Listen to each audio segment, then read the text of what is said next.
And now, please welcome Group Chairman and CEO and Luxury and Lifestyle Division CEO of Accor, Sébastien Bazin, in discussion with Skift founder and CEO Rafat Ali.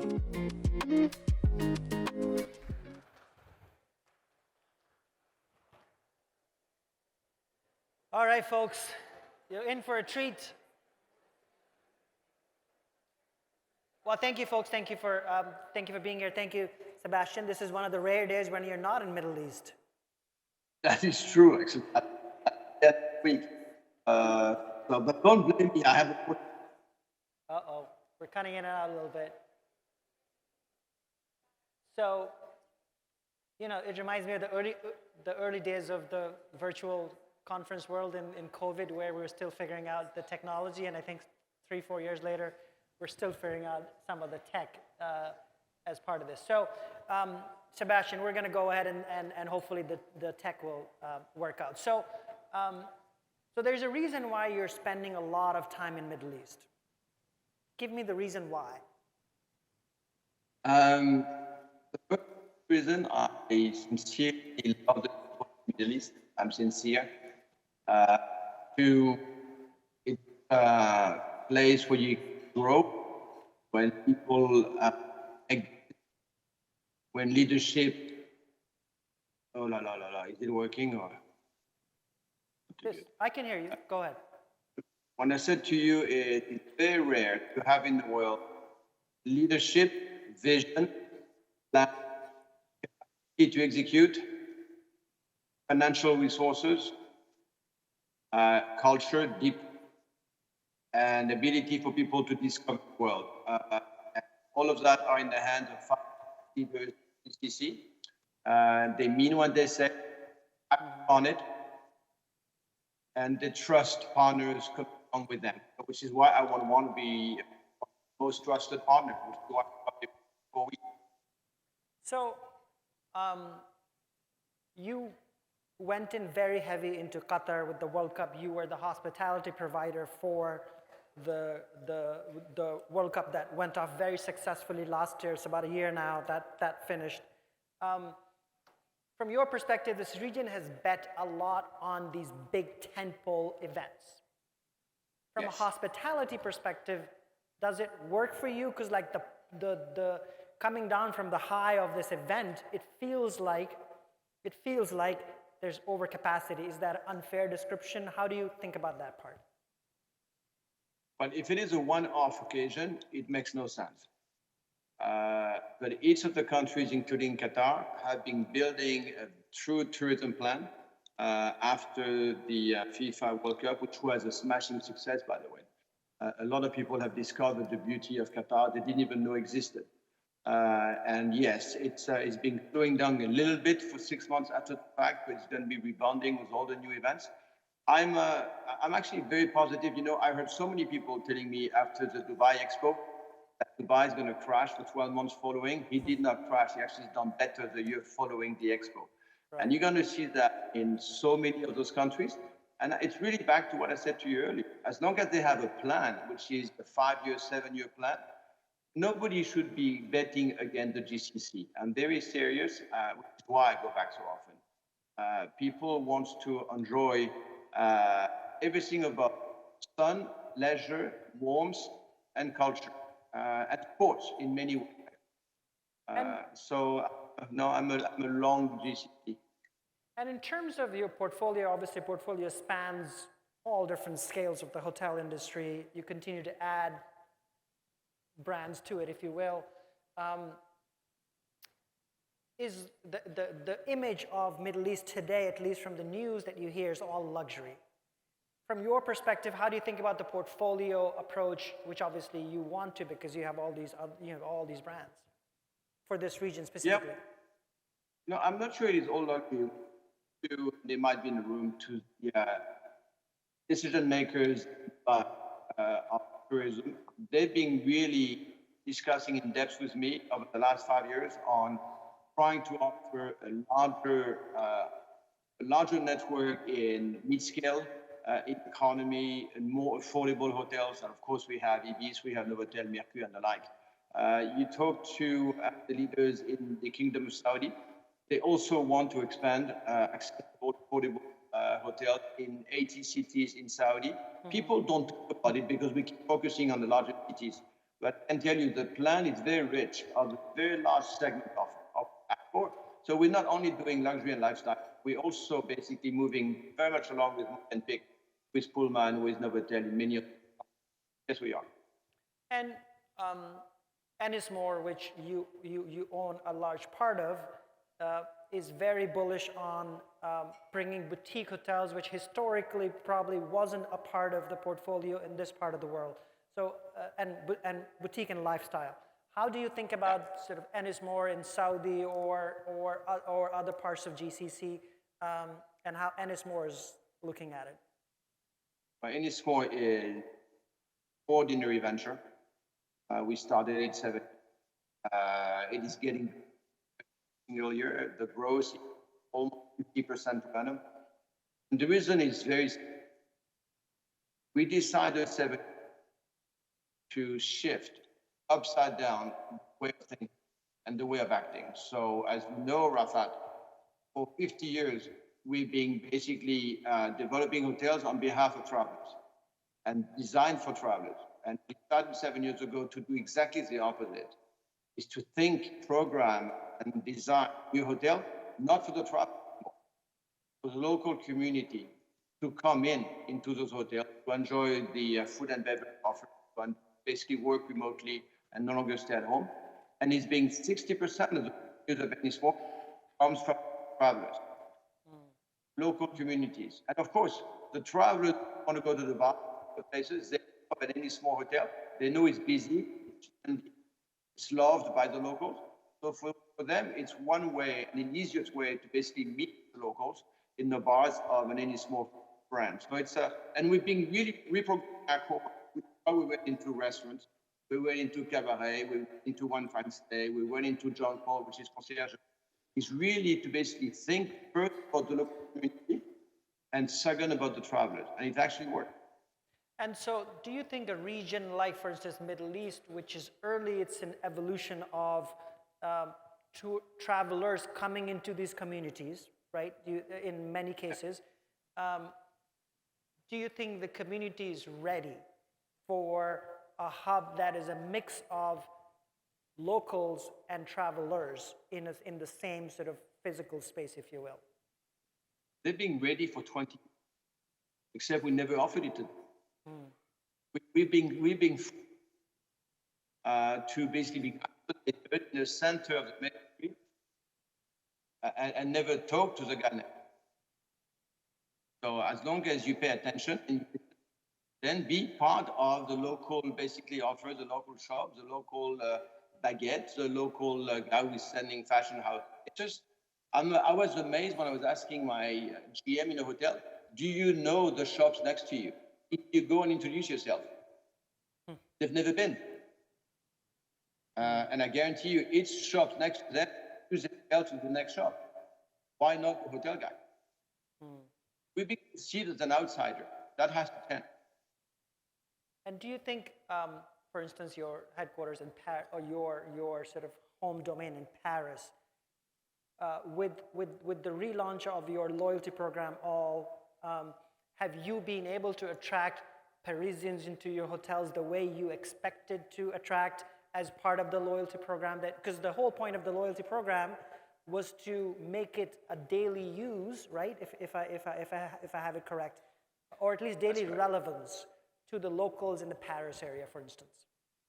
Well, that's an ambition, a vision or a dream, where people basically at that point next to home, as opposed to when they travel.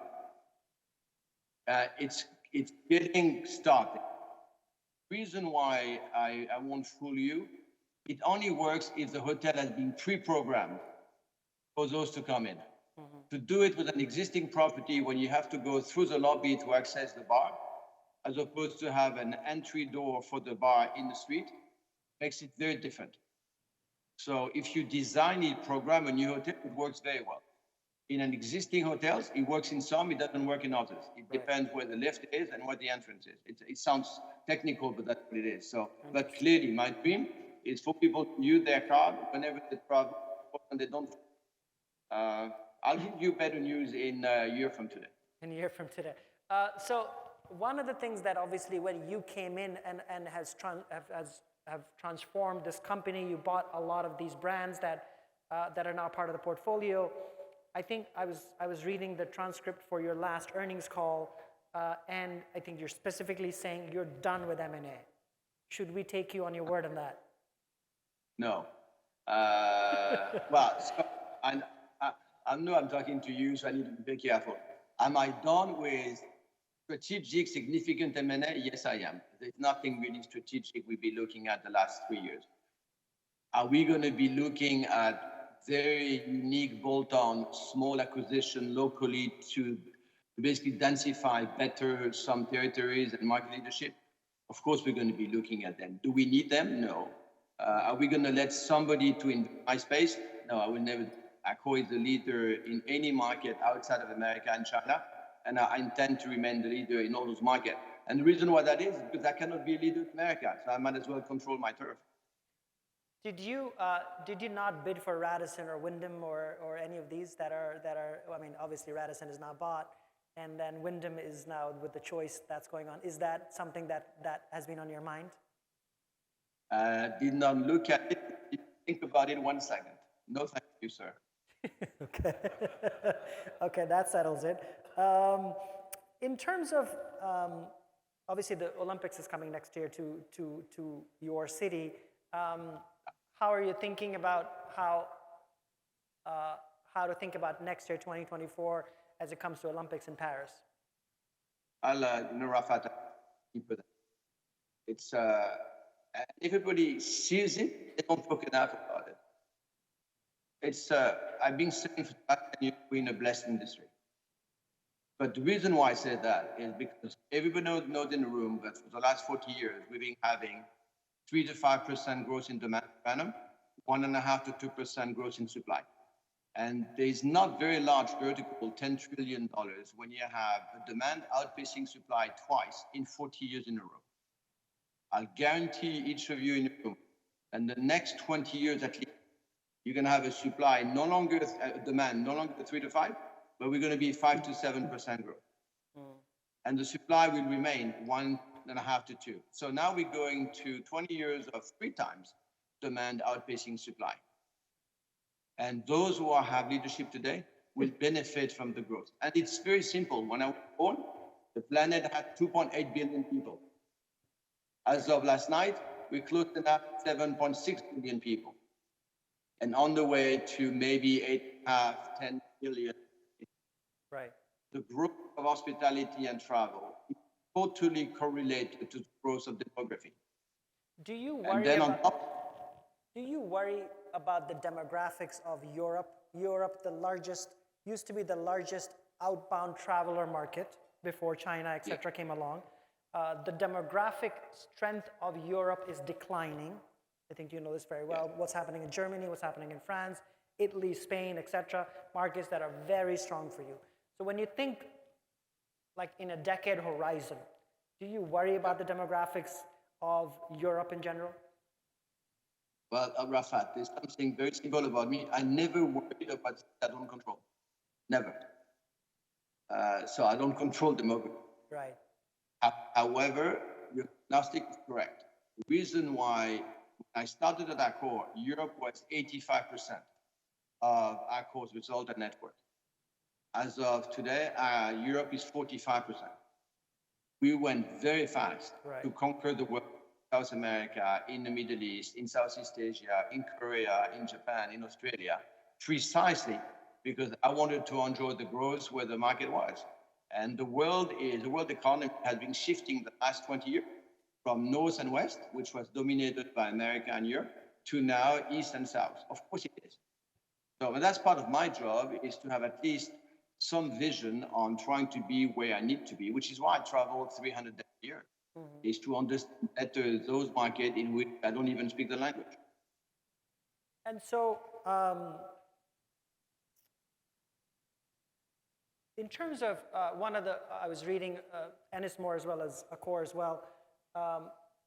branded residences and extended stay seems to be a big push now, particularly we're sitting here in Dubai, and this is across the hospitality industry, but I know Accor and Ennismore are very focused on branded residences. How do you think about sort of, how does it intersect with your larger ambition as you think about that part? Well, it's really reflect on how could we be exporting our brand, system service with that same similar hospitality to a real estate developer, to a real estate owner, and no longer to a traveler. It's just expanding the size of my customer base. And it realized that Accor is number 2 in the world today in branded resi. Number 1 is Marriott, number 2 is Accor, number 3, by the way, is Four Seasons. And we do roughly $3.5 billion of branded resi a year under 14 brands. And we're starting to do standalone units. Usually for the last 20 years, we've gone adjacent to an existing hotel. That's no longer the case. It continues to be within a hotel, now within a standalone unit. So it's it's a win-win. The real estate developer gets 20% markup, and he has Fairmont, Rafat, any small brand on top of it, and he pays me a fee of 5%. And the end owner is proud of being part of a Fairmont or Movenpick or whatever branded resi, but he has the access to the service of Accor. So it's a win-win-win for the three of us: the end customer, for the developer, us as a facility manager. And it's just an extension of our own DNA. We're not reinventing. Couple more questions. The war that's happening in Middle East, like what are your, I don't know if it's early now, it's now 2 months now, 2.5 months. Are your numbers showing challenges in the region? I'll tell you, I was total panic months of October in terms of how do we face in Israel and Hamas. First, because we Accor, every year we have to cope with tragedies and conflict in so many countries of ours. And we thought it's going to be a debacle in the Middle East, certainly in Egypt and in North Africa and Morocco and so forth. And it's been very, very short-lived, i.e.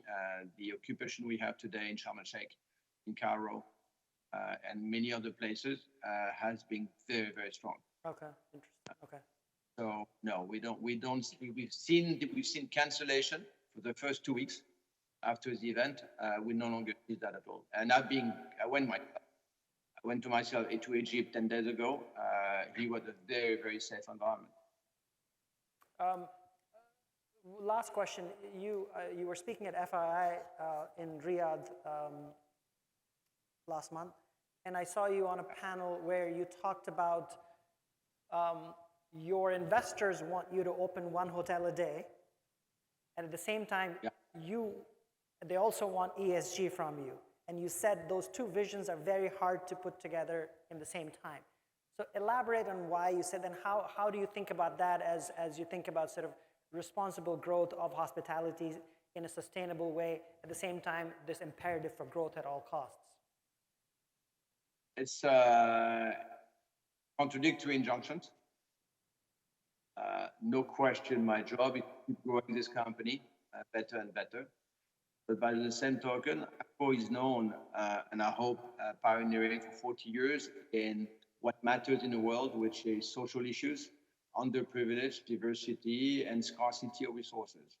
We are the one expanding in so many territories, so we probably have a better depth on what's happening in Nigeria, in Sri Lanka, in Peru, in so many places. And I know a third of the planet doesn't have access to water, to drinkable water. Right. So I've been really telling my team for the last 5 years, why don't we, it's not a question of posing, it's a question of reflecting. What I want in every single hotel to be opened by Accor, wherever it is, I want to have 2 columns. What is it that we take away from the community? Additional energy, additional water, food, and so forth. What is it that we contribute to the local community? Do we provide them jobs that we would not have otherwise? We are buying local craftsmanship that they cannot probably source. What can we do for the local economy? So you do the two columns. If I take more than I contribute, that hotel will not be open. And it's a very, very granular exercise. So yeah, we've been slowing down the pace of all of them because some locations, I mean, in Greece, we had an example in Mykonos.